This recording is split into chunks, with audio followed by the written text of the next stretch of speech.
নতুন নিয়োগপ্রাপ্ত ডিসিদের কর্মস্থলের উদ্দেশ্যে রওনা হতে বারণ মন্ত্রিপরিষদ বিভাগের। অনিবার্য কারণে প্রধান উপদেষ্টার ব্রিফিং স্থগিত। বাড্ডা থানার হত্যা মামলায় গ্রেপ্তার শেখ হাসিনার বিদ্যুৎ ও খনিজ উপদেষ্টা তৌফিক ই ইলাহি রিমান্ড শেষে কারাগারে সাবেক আইজিপি শহীদুল। এবং এবার নড়াইলে মাশরাফি ও তার বাবার বিরুদ্ধে নাশকতার মামলা। ভারতে পালানোর সময় ঝিনাইদহে সাবেক অতিরিক্ত অ্যাটর্নি জেনারেল সহ আটক 5।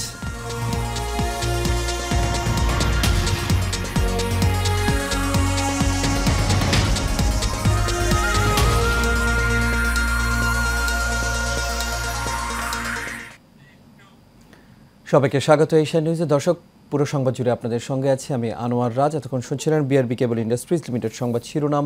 এবার চলে যাচ্ছি পুরো খবরে। দেশের 59 জেলায় নতুন করে জেলা প্রশাসক নিয়োগ দিয়েছে অন্তর্বর্তীকালীন সরকার। এ নিয়ে ঘোর আপত্তি জানিয়েছেন আওয়ামী লীগ সরকারের আমলে বঞ্চিত বিএনপিপন্থী হিসেবে পরিচিত কর্মকর্তারা। তাদের আপত্তির মুখে ডিসি নিয়োগের প্রজ্ঞাপন বাতিল হতে পারে। এদিকে আজ বেলা 11টায় প্রধান উপদেষ্টার সঙ্গে সদ্য নিয়োগ পাওয়া ডিসিদের ব্রিফিংটি অনিবার্য কারণবশত স্থগিত করা হয়েছে। এজন্য মন্ত্রিপরিষদ বিভাগ থেকে পরবর্তী নির্দেশ না দেওয়া পর্যন্ত ডিসিদের পদায়ন হওয়া কর্মস্থলের উদ্দেশ্যে যাত্রা করতে বারণ করা হয়েছে।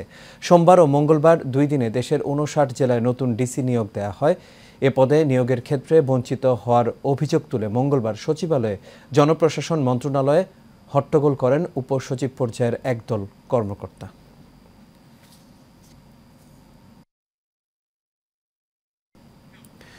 সাবেক প্রধানমন্ত্রী শেখ হাসিনার বিদ্যুৎ ও জ্বালানি উপদেষ্টা তৌফিক ই ইলাহিকে গ্রেপ্তার করা হয়েছে। আজ তাকে আদালতে তোলা হবে। বাড্ডা থানায় হত্যা মামলায় তাকে গ্রেপ্তার দেখানো হয়েছে। এই মামলায় তার 10 দিনের রিমান্ড চাওয়া হবে বলে জানিয়েছে পুলিশ। এর আগে মঙ্গলবার রাতে রাজধানীর গুলশান থেকে গ্রেপ্তার করেছে ঢাকা মহানগর গোয়েন্দা পুলিশ। তৌফিক ই ইলাহি চৌধুরী 2009 সালে আওয়ামী লীগ সরকার ক্ষমতায় আসার পর থেকে সাবেক প্রধানমন্ত্রীর শেখ হাসিনার বিদ্যুৎ, জ্বালানি ও খনিজ সম্পদ বিষয়ক উপদেষ্টা হিসেবে দায়িত্ব পালন করে আসছিলেন।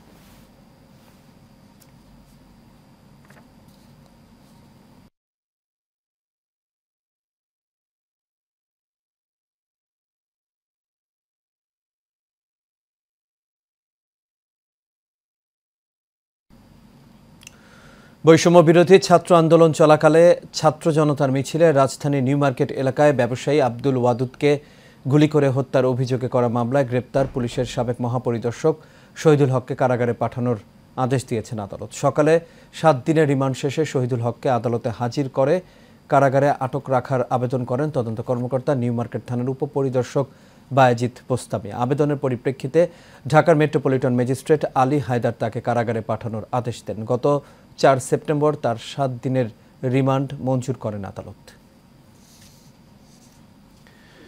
নড়াইলে বৈষম্য বিরোধী ছাত্র আন্দোলনে গুলি ও হামলার অভিযোগে বাংলাদেশ জাতীয় দলের সাবেক অধিনায়ক মাশরাফি বিন মুর্তজা সহ 90 জনের বিরুদ্ধে মামলা দায়ের করা হয়েছে।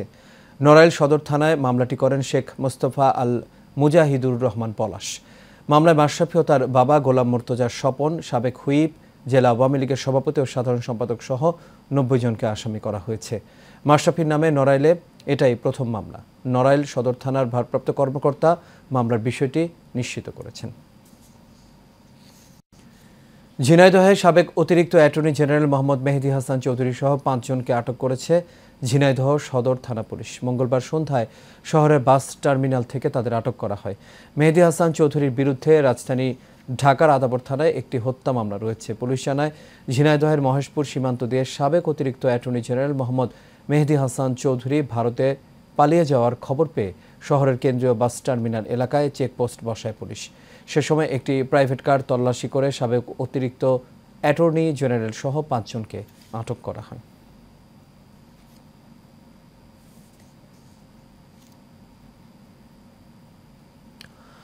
আইনশৃঙ্খলা রক্ষাকারী বাহিনীর কড়া নিরাপত্তা ও যৌথ বাহিনীর অভিযানের পরও সাভারের আশুলিয়া শিল্পাঞ্চলে শ্রমিকদের অসন্তোষ থামছে না। আজ 22টি তৈরি পোশাক কারখানা বন্ধ ঘোষণা করেছে মালিকপক্ষ। সকাল থেকেই আশুলিয়া শিল্পাঞ্চলের বিভিন্ন পোশাক কারখানার শ্রমিকদের তাদের নিজ নিজ কর্মস্থলে যোগ দিতে দেখা গেছে। আবার অনেক শ্রমিক কাজে এসে কারখানা বন্ধ দেখে বাড়ি চলে যায়। তবে চালু কারখানাগুলোতে শান্তিপূর্ণভাবেই চলছে উৎপাদন। শিল্পাঞ্চলে যে কোনো ধরনের অপ্রীতিকর ঘটনা এড়াতে কারখানাগুলোর সামনে অতিরিক্ত পুলিশ মোতায়েন করা হয়েছে।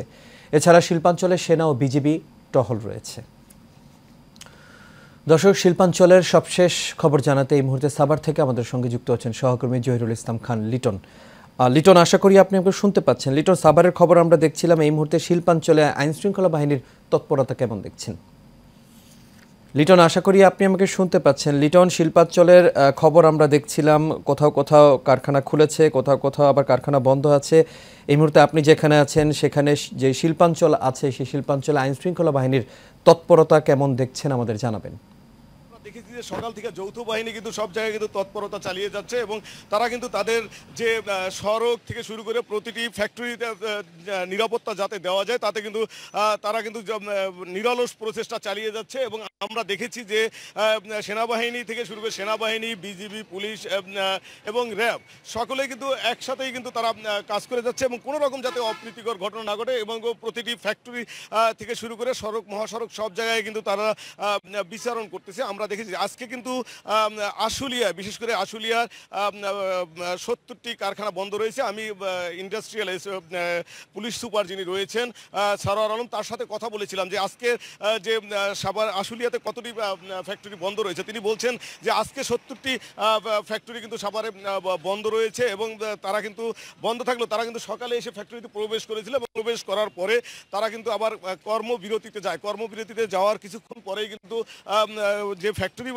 কর্তৃপক্ষ যারা রয়েছে তারা কিন্তু যাতে কোনো রকম ফ্যাক্টরির মধ্যে শৃঙ্খলা না ঘটে সেই আতঙ্ক তাদের ভিতরে থাকার কারণেই কিন্তু তারা কিন্তু প্রতিটি ফ্যাক্টরি কিন্তু তারা বন্ধ করে দিয়েছে এবং তারা কিন্তু সমস্ত ফ্যাক্টরি বন্ধ করে দেওয়ার পরে শ্রমিকরা সকলে কিন্তু রাস্তায় নেমে আসে। তবে কোনো রকম কোনো অপ্রীতিকর ঘটনা কিন্তু আমাদের চোখে এখন পর্যন্ত সে ধরনের বড় ধরনের কোনো অপ্রীতিকর ঘটনা এই দিকটাতে এখন পর্যন্ত ঘটেনি। আমি এই মুহূর্তে যেখানে অবস্থান করতেছি সেটা হলো ঢাকা টাঙ্গাইল মহাসড়কের ঠিক নিশ্চিন্তপুর এলাকা। এই জায়গাটা কিন্তু অত্যন্ত একটি ব্যস্ততম এলাকা হিসেবে আখ্যা রয়েছে। পাশাপাশি এখানে কিন্তু প্রতিনিয়ত যেই জায়গাটা বিশৃঙ্খলা ঘটে থাকে সেই রকম একটি জায়গার কিন্তু এখানে রয়েছে। আপনি দেখছেন যে এখানে একটি ফ্যাক্টরি গেটে যদি এই ধরনের প্রস্তুতি নিয়ে থাকতে হয় প্রশাসন যারা রয়েছে তাদেরকে, তাহলে তো প্রতিটি ফ্যাক্টরির সামনে কিন্তু এভাবে অবস্থান নিয়ে দাঁড়িয়ে রয়েছে পুলিশ, সেনাবাহিনী, বিজিবি। আমরা দেখেছি যে প্রতিটি জায়গায় শুধু যে ফ্যাক্টরি গেটে এমনটি নয়, বাজার থেকে শুরু করে শাখা, আপনার যে মহাসড়ক থেকে শুরু করে ছোট ছোট শাখা সড়ক যেগুলো রয়েছে প্রতিটি সড়কেই কিন্তু এভাবে প্রশাসনের অবস্থান আমরা লক্ষ্য করেছি। পাশাপাশি আমরা এও দেখেছি যে এই এলাকার যারা রয়েছে স্থানীয় মানুষ যারা রয়েছে তারাও কিন্তু অনেকেই সোচ্চার হয়ে যাতে এই শিল্পটা এই অত্র এলাকা থেকে নষ্ট হয়ে না যায়, দেশের সম্পদ যাতে এই দেশে রাখা যায় সেটা মাথায় রেখে কিন্তু স্থানীয় যারা বাড়িওয়ালা রয়েছে এবং তারা কিন্তু অনেকে ছোট ছোট মিটিং করে এবং তারা কিন্তু এই সুশৃঙ্খলা তারা কীভাবে ফিরিয়ে আনা যায় এবং কীভাবে এই এলাকার যে সম্পত্তি রয়েছে এই সম্পত্তি রক্ষা করা যায় এই প্রচেষ্টা তারা যৌথ বাহিনীর সাথে একাত্মতা প্রকাশ করে তারাও কিন্তু এই প্রচেষ্টা চালিয়ে যাচ্ছেন। রাজ, এই ছিল আমার কাছে এখনকার মতো যৌথ বাহিনী এবং শিল্পাঞ্চল সাভারের এখনকার মতো সর্বশেষ তথ্য। রাজ। জি লিটন, আপনাকে অসংখ্য ধন্যবাদ। দর্শক, আমাদের সঙ্গে সাভার থেকে যুক্ত হয়েছিল সহকর্মী জহিরুল ইসলাম খান লিটন। এবার চলে যাচ্ছি বাণিজ্য সংবাদে।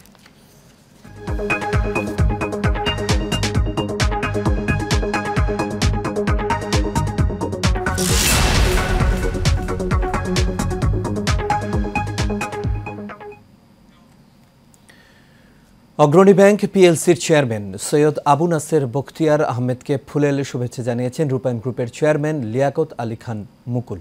গতকাল রাজধানীর মতিঝিলে অগ্রণী ব্যাংকের প্রধান কার্যালয়ে এই শুভেচ্ছা তুলে দেন রূপায়ণ গ্রুপের ভাইস চেয়ারম্যান আলী আকবর খান রতন, উপদেষ্টা এএসএম শাইখুল ইসলাম। এ সময় রূপায়ণ গ্রুপের ভাইস চেয়ারম্যানের সাথে নিজের বেশ কিছু পরিকল্পনার বিষয়ে আলোচনা করেন অগ্রণী ব্যাংকের চেয়ারম্যান সৈয়দ আবু নাসের বখতিয়ার। বলেন, টেকসই অর্থনীতি পুনর্গঠনে অগ্রণী ব্যাংকে জনগণের আস্থার কেন্দ্রবিন্দুতে পরিণত করতে কাজ করবেন তিনি। একই সাথে ক্ষুদ্র ও মাঝারি উদ্যোক্তাদের ব্যবসা বান্ধব ব্যাংক হিসেবে অগ্রণী ব্যাংককে প্রস্তুত করতে চান নতুন এই চেয়ারম্যান। এ সময় অগ্রণী ব্যাংকের ব্যবস্থাপনা পরিচালক ও সিইও মোর্শেদুল কবির, রূপায়ণ গ্রুপের DGM finance and treasury Abdul Kader Mia, manager bank and finance Amalendu Pal Tapu ও head of media and communication Habibur Rahman Palash উপস্থিত ছিলেন। দর্শক, আমরা আবারও সাভারে শিল্পাঞ্চলের খবরে যেতে চাই। আপনারা জানেন যে শিল্পাঞ্চলের আইনশৃঙ্খলা রক্ষাকারী যে বাহিনী আছে তারা কিন্তু টহল দিচ্ছে। বিভিন্ন শিল্প কারখানা কিন্তু এরই মধ্যে খোলা হয়েছে, আবার কিছু কারখানা বন্ধ আছে। এই মুহূর্তে আমাদের সঙ্গে এই বিষয়ে কথা বলার জন্য গাজীপুর থেকে যুক্ত হচ্ছেন সহকর্মী আরিফ খান আবির। আবির, আশা করি আপনি আমাকে শুনতে পাচ্ছেন। আবির, রিপটনের সাথে কথা হচ্ছিল, আপনার কাছে জানতে চাই শিল্পাঞ্চলে এখন পরিবেশ কেমন দেখছেন এবং আইনশৃঙ্খলা রক্ষাকারী যে বাহিনী আছে তাদের তৎপরতা কেমন দেখছেন? আচ্ছা, আপনি শুনছিলেন যে লিটনের কাছ থেকে সাভার আশুলিয়ার শিল্প অঞ্চল, আহ, সেখানকার পরিস্থিতি। গাজীপুরেও কিন্তু আসলে সকাল থেকে কয়েকটি কারখানায় কিন্তু হচ্ছে আপনার শ্রমিক অসন্তোষ দেখা দিয়েছে। বিভিন্ন দাবি দাবা নিয়ে কিন্তু শ্রমিকরা রাস্তায় নেমেছে। আমরা এখন রয়েছে যে প্রীতি গ্রুপের একটি শিল্প কারখানায়। এখানে আপনি দেখতে পাচ্ছেন যে পোশাক কারখানার শ্রমিকরা কিন্তু হচ্ছে সকালবেলা থেকে এখান থেকে কাজে যোগ দিয়েছেন এবং তারা কিছুক্ষণ এখন কিন্তু হচ্ছে তারা হচ্ছে দুপুরের যে মধ্যাহ্নের যে বিরতি আছে সেই মধ্যাহ্নের বিরতি তারা বের হচ্ছেন।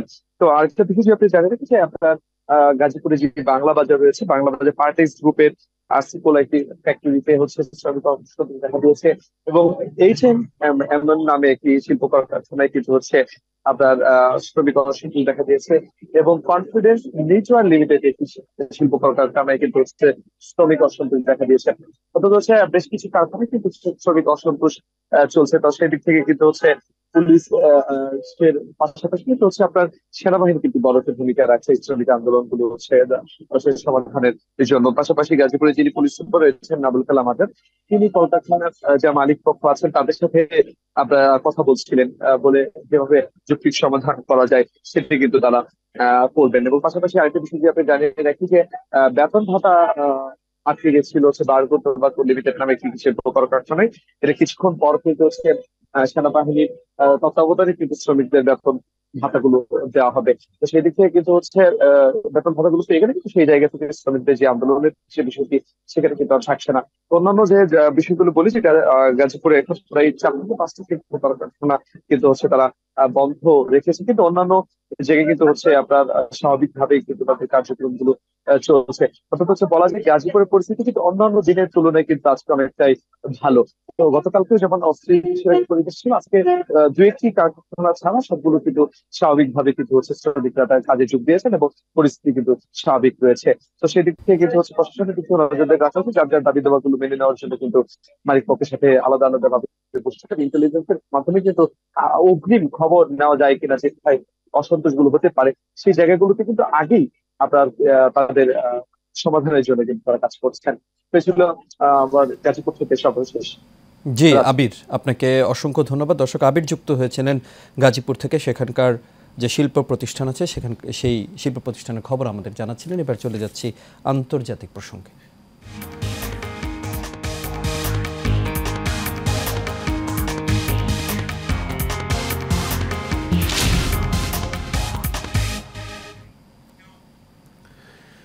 যুক্তরাষ্ট্রে আগামী প্রেসিডেন্ট নির্বাচনের প্রার্থী ডোনাল্ড ট্রাম্প ও কমলা হ্যারিস প্রথমবারের মতো বিতর্ক করেছেন। আগামী নভেম্বর মাসে এই নির্বাচন অনুষ্ঠিত হবে। এদিনের বিতর্কে ট্রাম্পের কঠোর সমালোচনা করেছেন কমলা হ্যারিস। তিনি বলেছেন, বিশ্ব নেতারা ডোনাল্ড ট্রাম্পকে নিয়ে হাসাহাসি করেন, এমনকি রুশ প্রেসিডেন্ট ভলোদিমির পুতিন তার লাঞ্চে ট্রাম্পকে খেয়ে ফেলবেন বলে মন্তব্য করেন কমলা হ্যারিস। অন্যদিকে এই বিতর্কে কমলা হ্যারিসকে যুক্তরাষ্ট্রের ইতিহাসের সবচেয়ে খারাপ ভাইস প্রেসিডেন্ট হিসেবে আখ্যায়িত করেছেন ট্রাম্প আরও বলেন যে ডেমোক্র্যাট দলের প্রার্থী কমলা হ্যারিস প্রেসিডেন্ট নির্বাচিত হলে 2 বছরে ইসরায়েল পৃথিবী থেকে হারিয়ে যাবে, দেশটির কোনো অস্তিত্বই থাকবে না।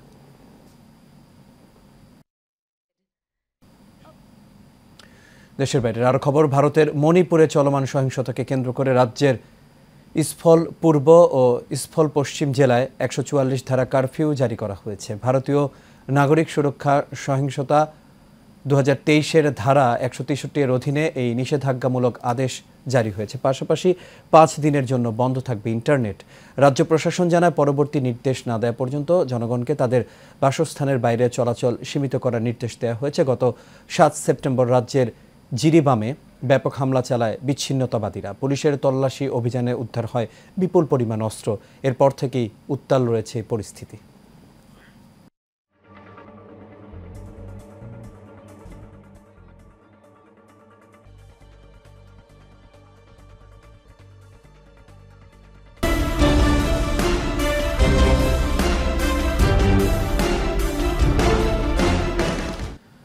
সাম্প্রতিক বন্যায় ব্যাপক ক্ষয়ক্ষতি হয়েছে ফেনীর ছাগলনাইয়া পৌরসভার।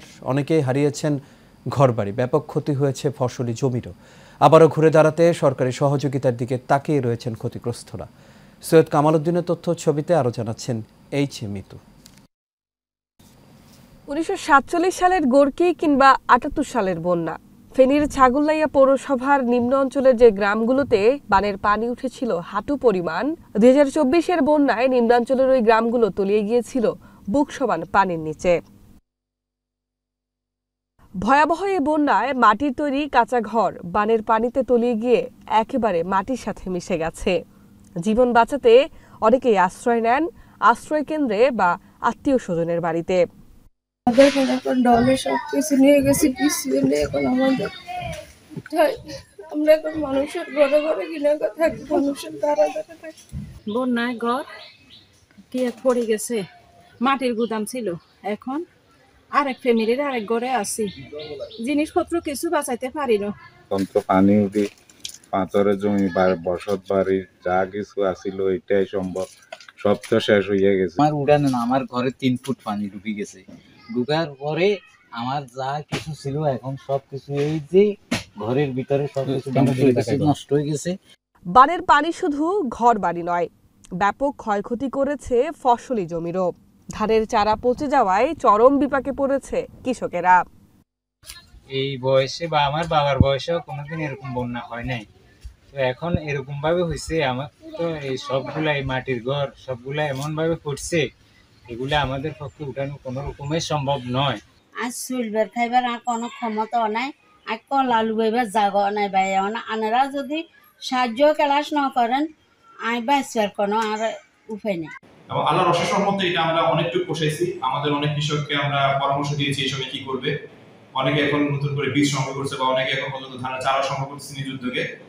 এইভাবে এখন পর্যন্ত আজকে ডেট পর্যন্ত মোটামুটি 13,000 হেক্টর পর্যন্ত আমরা এটা রোপণ পর্যন্ত নিয়ে যেতে পারছি। আবারও ঘুরে দাঁড়াতে ঘরবাড়ি মেরামতের পাশাপাশি কৃষি প্রণোদনা চান ওই অঞ্চলের কৃষকেরা। H Mitu, Asian television. আর এর সাথে শেষ করবে এশিয়ান নিউজ। তবে যাবার আগে বিআরবি কেবল ইন্ডাস্ট্রিজ লিমিটেড সংবাদ শিরোনামগুলো দেখে নেব দর্শক। আরও একবার নতুন নিয়োগপ্রাপ্ত ডিসিদের কর্মস্থলের উদ্দেশ্যে রওনা হতে বারণ মন্ত্রিপরিষদ বিভাগের। অনিবার্য কারণে প্রধান উপদেষ্টার ব্রিফিং স্থগিত। বাড্ডা থানার হত্যা মামলায় গ্রেপ্তার শেখ হাসিনার বিদ্যুৎ ও খনিজ উপদেষ্টা তৌফিক-ই ইলাহি। রিমান্ড শেষে কারাগারে সাবেক আইজিপি শহীদুল। এবং নড়াইলে মাশরাফি ও তার বাবার বিরুদ্ধে নাশকতার মামলা। ভারতে পালানোর সময় ঝিনাইদহে সাবেক অতিরিক্ত অ্যাটর্নি জেনারেল সহ আটক 5। দর্শক, এই ছিল আমাদের এখনকার আয়োজনে। আমাদের পরবর্তী সংবাদ দেখার আমন্ত্রণ রইল। এতক্ষণ সাথে থাকার জন্য সবাইকে ধন্যবাদ।